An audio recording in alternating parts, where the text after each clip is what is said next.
নওজোয়ান ভাই আজকে তওবা করে নিন, যদি নামাজ কাজা হয় কাজা করে দেবেন। আজকে থেকে কখনো নামাজ কাজা করবেন না। জেনে রাখুন, ফরজ যদি না পড়েন কোন নফল আল্লাহর দরবারে কবুল নাই। ফরজ যদি না পড়েন কোন মুস্তাহাব আল্লাহর দরবারে কবুল নাই। পাঁচ ওয়াক্ত নামাজ পড়ে বেশি আমলের দরকার নাই।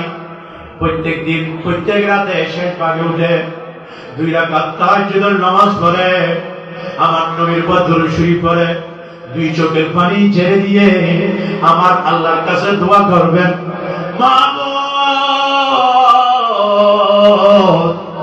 মদিনা শরীফ তো দেখি নাই, বাংলার জমিন থেকে অনেক দিন সালাম দিয়েছি, আমি আপনার রাসূলের রোজায় গিয়ে আপনার মাহবুবের রোজা থেকে দেখে আসসালাতু ওয়াসসালামু আলাইকা সাইয়্যিদি ইয়া রাসূলুল্লাহ বলে বলে আপনার মাহবুবকে সালাম দিতে যাও। রাজি আছেন সবাই? একটু জোরে বলো রাজি আছে? জোরে বলো রাজি আছে? আগের মতো কঠিন নেই, আগের মতো কঠিন কিছু নাই। এখন সকলের গোসলখানা ঘরের ভিতরে, ওযুখানা ঘরের ভিতরে, সবকিছু রেডি আছে। ফজরের নামাজের জন্য তো উঠবেন, কিন্তু আপনি একটু 30 মিনিট আগে উঠেন। 2 রাকাত নামাজ পড়ে কিয়ামতের ময়দানে একজন বান্দাকে টেনে টেনে জাহান্নামের দিকে নিয়ে যাবে।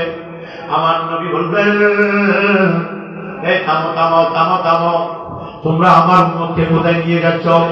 হুজুর, আপনার উম্মতের গদির পাল্লা ভারী হয়েছে, নেকি পাল্লা হালকা হয়েছে। আমার আল্লাহ বলেছেন টেনে টেনে জাহান্নামে নেওয়ার জন্য। আর এটা কো আমার সামনে আমার উম্মতের আমলনামা আবার ওজন দাও। সুবহানাল্লাহ, একটু জোরে বলুন না সুবহানাল্লাহ। আজান আমার ওজন দেবে। আমার নবী নিজের হাত মুবারক থেকে অনেকটা খাতা কপি অনেকটা কাগজ নেকির পাল্লায় রাখবেন, রাখার সাথে সাথে নেকির পাল্লাটি বাইর হয়ে যাবে। সুবহানাল্লাহ, জোরে বলুন না সুবহানাল্লাহ।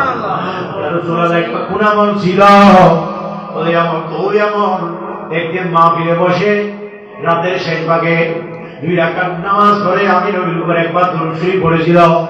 মাহফিলে একবার দরুদ শরীফ পড়েছিল। সেই দরুদ শরীফটি একমাত্র আমি নবীর জন্য পড়েছিল। আমি নবীর জন্য 2টি চোখের পানি ফেলেছিল। এই আমলটি আমি নবী কবুল করেছি। এটার পরিবর্তে আমার উম্মতের নেকির পাল্লা ভারী হয়ে গেছে, বলুন সুবহানাল্লাহ। কিয়ামতের ময়দানে একজন বান্দা যখন নেকির পাল্লা যোগ হালকা হবে, আল্লাহর পক্ষ থেকে একটি আমলনামা দেয়া হবে। যে ব্যক্তিটা শুধুমাত্র একবার শেষ রাতে উঠে তাহাজ্জুদের নামাজ পড়ে 2 চোখের পানি ফেলছে, আল্লাহর স্মরণে 2 চোখের পানি ফেলছে, এটা আল্লাহ কবুল করেছে। এটা তার জন্য কিয়ামতের ময়দানে নাজাতের উসিলা হয়েছে। জোরে বলুন সুবহানাল্লাহ। আল্লাহর কাছে 2টি ফোঁটা বেশি পছন্দ, একটি হচ্ছে রক্তের ফোঁটা আর একটা হচ্ছে চোখের ফোঁটা। সুবহানাল্লাহ। একটা কিসের ফোঁটা?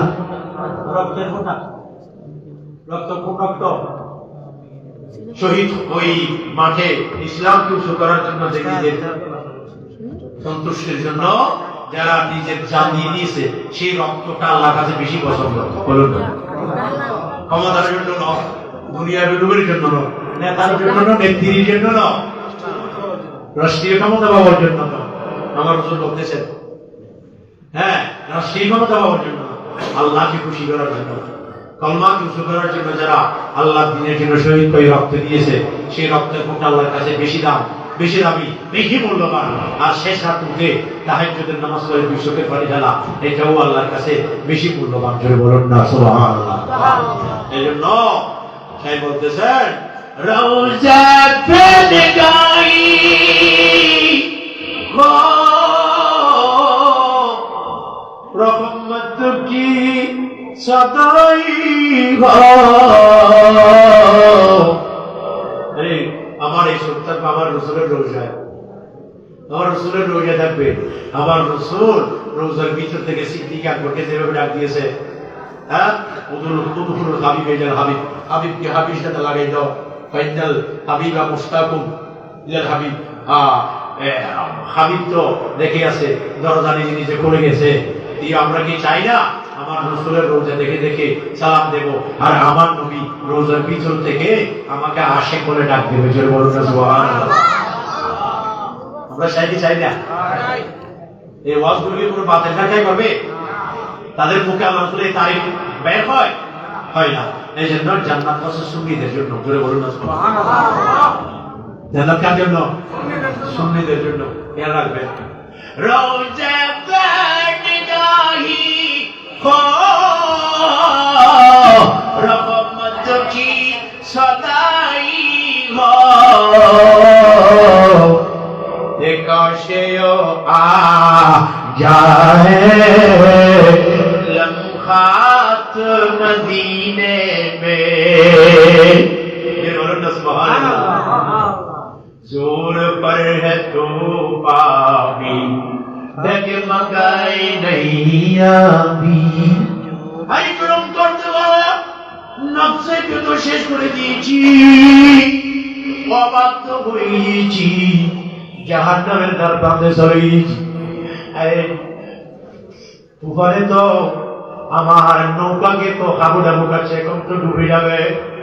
নয় নয় নয় নয়, जोर पड़े तो पावी डगमगाए नहीं आबी। जोर पड़े तो पावी डगमगाए नहीं आबी। औफ जब करम कर दे सामने किनारा, औफ जब करम कर दे तो सामने किनारा है। আমার রাসূলের নজরে করম থাকলে আমি সাগরের মাঝখানে ভালো, আমি কুলের তীরে। বলুন না সুবহানাল্লাহ। আমার নবীর নজরে করম করলে আমার জন্য কোনো ভয় নাই, কোনো পেরেশান নাই। কাল কিয়ামতের ময়দানে আমার নবী যদি আমাকে যদি সুপারিশ করে, আমার জন্য সুপারিশ করে, আমার জন্য বেড়া পার হয়ে যাবে। বলুন সুবহানাল্লাহ। ওয়ান নাজমি ইযা হাওয়া। আমার নবীকে নক্ষত্র বলেছেন, আমার নবীকে সুরাইয়া তারকা বলেছেন। সুরাইয়া তারকা যেভাবে দেখে সাগরের মাঝখানে যারা চলে যায়, তারা সুরাইয়া তারকা দেখে দিক নির্ণয় করে, পূর্ব দিকে, পশ্চিম ওই দিকে, আর দক্ষিণ ওই দিকে, এটা নির্ণয় করে। আমার নবীকে দেখে হাজারো কোটি বৃহৎ মানুষ সঠিক পথের দিশা পেয়েছে। সুরাইয়া তারকা দেখে যেভাবে মানুষরা দিক নির্ণয় করে কুলের মধ্যে ফিরে আসে, আমার নবীর মাধ্যমে বেহদ বেশুমার মানুষ, কোটি কোটি মানুষ, বেশুমার মানুষ, অসংখ্য মানুষ কিয়ামত পর্যন্ত হেদায়েত পাবে আমার নবীকে দেখে দেখে, আমার নবীর জীবন আদর্শ থেকে। জুড়ে বলুন সুবহানাল্লাহ। তেরি सीरत तेरी सूरत ज़माने से निराली है, तेरी हर हर अदा प्यारे दलीले पे निसाली है। আমার নবীর চলা, আমার নবীর বসা, আমার নবীর ঘুম যাওয়া, আমার নবীর সংসার করা, আমার নবীর পরিবারিক জীবন, আমার নবীর সামাজিক জীবন, আমার নবীর রাষ্ট্রীয় জীবন, আমার নবীর আন্তর্জাতিক জীবন, আমার নবী উযু থেকে নিচু পর্যন্ত সমস্ত কাজকর্ম শরীয়তের অধীন দিয়ে ধরে। বলুন তো সুবহানাল্লাহ। এরকম আর কি আছে না? কিয়ামত পর্যন্ত আসবে না। এই জন্য বলতে জিসিকা কই সানি নেহি ও নবী हमारा है, मुस्तफा की अजमत का हद ना की नारा है। আমার রাসূলের আজমতের কোনো সীমা নেই, কিনারা নেই। আমার রাসূলের আজমতের সিফাতের যদি কিনারা থাকে, শেষ থাকে, তাহলে এই দোষ আমার নবীকে আল্লাহ সমস্ত দোষ থেকে মুক্ত করে সৃষ্টি করেছেন। আমার রাসূলের তাই কখনো শেষ হবে না। এক কথা যে বাদা খুদা বুজুর্গ তুই কিসে মুক্তসর, আপনি নবী হলেন, আপনি নবী হলেন আল্লাহর পরে আপনার স্থান। আল্লাহ যেমন আল্লাহ বলতেছেন আইয়ুকুম মিসলি, আমার মতো কেউ নেই, তোমাদের মধ্যে আমার মতো কে আছে? আল্লাহর মতো কেউ নেই। আর আমার নবীও সৃষ্টির মধ্যে, মখলুকের মধ্যে আমার নবীও বেমিসাল, অদ্বিতীয়। আমার নবীর তুলনা কেউ নেই। জোরে বলুন না সুবহানাল্লাহ। আল্লাহ খালেক হিসাবে অদ্বিতীয় বেমিসাল, আমার নবী মখলুক হিসাবে অদ্বিতীয় বেমিসাল। আমার নবী কোন